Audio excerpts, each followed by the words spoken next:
మహిళా లోకానికి స్వాగతం. అందరికీ నమస్కారం అండి. ఈరోజు మనము ఇలా ఆనందంగా క్షేమంగా ఉన్నాము అంటే దానికి కారణం మనం నమ్మే భగవంతుడు మనను కాపాడుతూ ఉన్నాడు అనుకున్నప్పుడు మనము నిశ్చింతగా ఉండగలుగుతాం. అంతే కదండి. ఇప్పుడు మానవుల మీద మనము ఎవరో వచ్చి కాపాడుతారు అని ఎదురు చూస్తే మనకు నిరాశ కలుగుతుంది. అదే మనం భగవంతుడిని నమ్మాము, భగవంతుడిని పూజిస్తూ ఉన్నాము, భక్తితో భగవంతుడిని పూజించిన తర్వాత మనకు ఆత్మ విశ్వాసం అనేది కలుగుతుంది. అది మన సనాతన ధర్మం మనకు నేర్పింది. అయితే మరి ఈ విధానంలో ప్రతి ఒక్కరు ఎంతో కొంత వాళ్ళకు వీలున్నప్పుడు వాళ్ళ పద్ధతిలో ఆ భగవంతుణ్ణి కొలవడానికి ప్రయత్నం చేస్తూ ఉంటారు. భగవంతుడు చెప్పిన విధంగా ఏదో ఒక రూపంగా అయితే నామ జపం చేయడము, లేకుంటే గుడికి వెళ్ళడము, పేదలకు సాయం చేయడము, ఆ భగవత్ సన్నిధానంలో జరిగే కార్యక్రమాలలో పాల్గొనడము, ఇలాంటిది ఏదో ఒక సేవ, భక్తులకు సేవలు అందించడము, మరి పారాయణాలు చేయడము, జపాలు చేయడము, ఈ విధంగా వాళ్లకు చాతనైన విధంగా ఏదో ఒక కార్యక్రమాన్ని నిర్వహిస్తూ ఉండడం వల్లనే మనము ఈ విధంగా క్షేమంగా ఉండగలుగుతున్నాం. అది మీరు కూడా ఒప్పుకుంటారు కదా. మనము భారతీయులము, ఇది దేవభూమి, కర్మభూమి. కాబట్టి మన సనాతన ధర్మము మన అంతర్లీనంగా ఉంది. కాబట్టి మనము వాటిని నమ్ముతాము, వాటిని ఆచరిస్తూ ఉంటాం. అయితే ఒక్కొక్కసారి ఏమవుతుంది, మనం ఈరోజు ఎన్నో ఎదుర్కొంటున్నాం. మనం దేశంలో ఎన్నో రకాల ఇబ్బందులు కలుగుతూ ఉన్నాయి. మనం చూస్తూనే ఉన్నాం, తెలుసుకుంటూనే ఉన్నాం.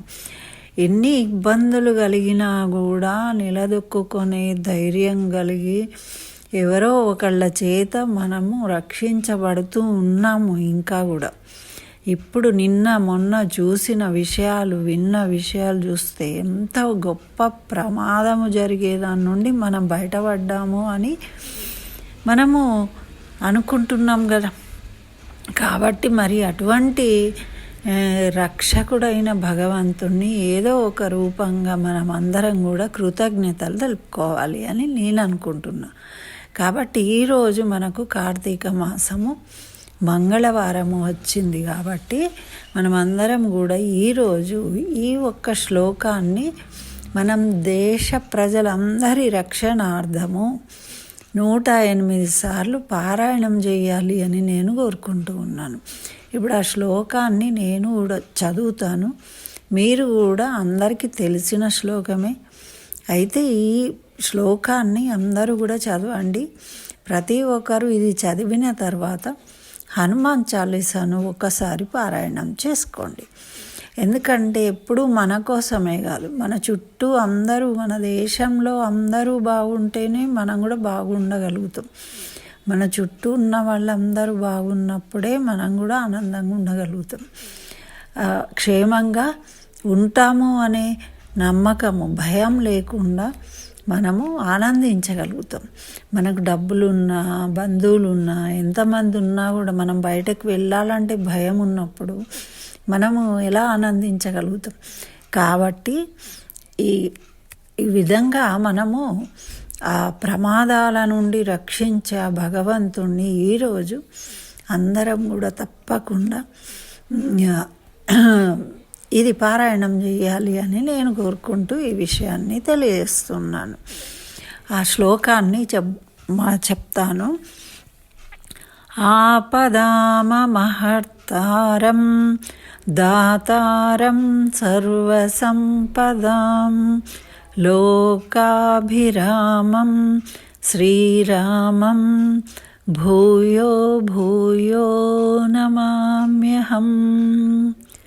ఆపదామహర్తారం దాతారం సర్వసంపదాం లోకాభిరామం శ్రీరామం భూయో భూయో నమామ్యహం. ఇది 108 సార్లు చదువుకుని తర్వాత ఒకసారి హనుమాన్ చాలీస చదువుకొని ఆ హనుమంతునికి నమస్కరించుకుందాము. హనుమంతుడు ఎల్లవేళలా మనను రక్షించుగాక అని అందరినీ చల్లగా చూడాలని కోరుకుంటూ ఈ వీడియో చేశానండి. తప్పకుండా నచ్చితే అందరూ జై హనుమాన్ అని కామెంట్లో రాయండి, లైక్ చేయండి, అందరికీ షేర్ చేయండి. దయచేసి దేశం కోసం, మన సోదరుల కోసం, మన బంధువుల కోసం, అందరి కోసం ఇది మీరందరూ ఆచరిస్తారు అని కోరుకుంటూ స్వస్తి.